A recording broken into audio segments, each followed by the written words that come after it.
dans le code des douanes, tout produit subventionné, tout produit dont le gouvernement a mis les moyens, si c'est exonéré ou pas, il n'y a pas que les intrants.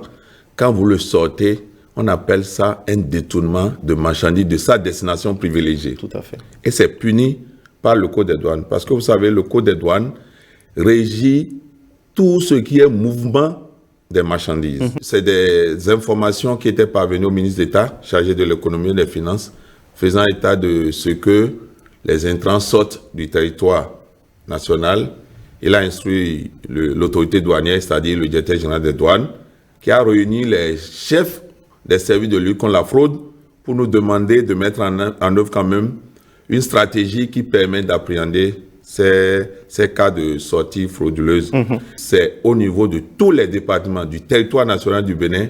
Il y a une stratégie qui est mise en place déjà sur les renseignements, sur nos stratégies communes. Aujourd'hui, bien que nous soyons en train de surveiller le mouvement des autres marchandises, nous avons mis en place une stratégie aujourd'hui qui nous permet de savoir tous ceux qui font ces genres de commerce. Et ceux-là, en réalité, seront sanctionnés conformément aux rigueurs de la loi. L'article 59 du Code des douanes, on appelle ça, dans le technique douanier, exportation sans déclaration.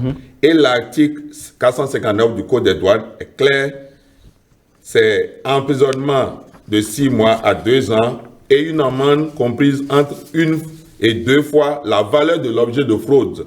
Il y aura aussi la confiscation du moyen de fraude et la confiscation des moyens de transport. Et s'il y a d'autres objets qui se trouvent avec cette marchandise, tout est saisi. Confisqué. Tout est saisi. En réalité, c'est une sanction lourde. Les gens n'ont qu'à savoir que à partir du moment où il y a des comportements déviants, il y a de mauvais comportements à côté d'eux qui ne dénoncent pas, d'une manière ou d'une autre, ils sont complices. Et ces intrants que le gouvernement subventionne, c'est pour le bonheur des populations, des cotonculteurs.